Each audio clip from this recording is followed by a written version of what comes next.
வணக்கம். விடுதலை ராஜேந்திரன் பேசுகிறேன்.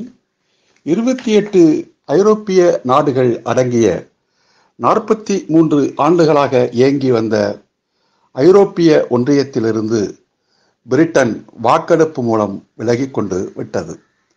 இதனால் பல்வேறு தாக்கங்கள் உருவாகி இருக்கின்றன. இங்கிலாந்து நாட்டில் ஒரு மாநிலமான ஸ்காட்லாந்து 2 ஆண்டுகளுக்கு முன்பு நடத்திய வாக்கெடுப்பில் பிரிட்டனோடு இணைந்து இருப்பதற்கு சம்மதித்தது.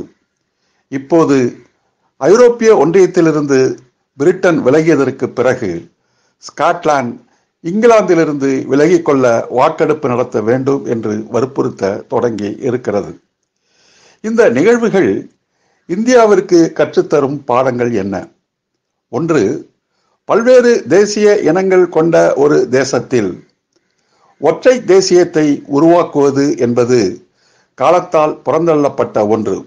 உலக நடப்புகள் அதைத்தான் உணர்த்தி கொண்டு இருக்கின்றன. பல்வேறு தேசிய இனங்கள் கொண்ட இந்தியா இன்னும் முழுமையான இந்தியாக மாற்றப்படவில்லை. தேசிய இனங்களுக்குள் முரண்பாடுகள் உருவாகி கொண்டு அது வேகமாகி வருகின்ற சூழலில் ஒற்றை இந்தியா என்பதை சட்டங்களின் வழியாக திணிக்க முடியாது என்பதை இந்தியா உணர வேண்டும். மற்றொன்று, ஐரோப்பிய ஒன்றியங்களில் இடம்பெற்றுள்ள அத்தனை நாடுகளும் கிறிஸ்தவ மதத்தை சார்ந்தவைதான். ஆனால் கிறிஸ்தவர்களுக்காக ஒரே நாடு இருக்க வேண்டும் என்று அவர்கள் கருதவில்லை.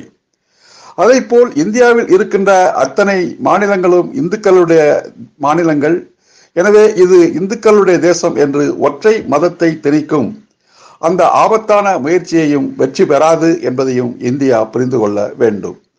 மக்களுடைய உரிமைகளை ஒடுக்குகின்ற எந்த ஒரு தேசமும் வெற்றி பெறாது. நன்றி.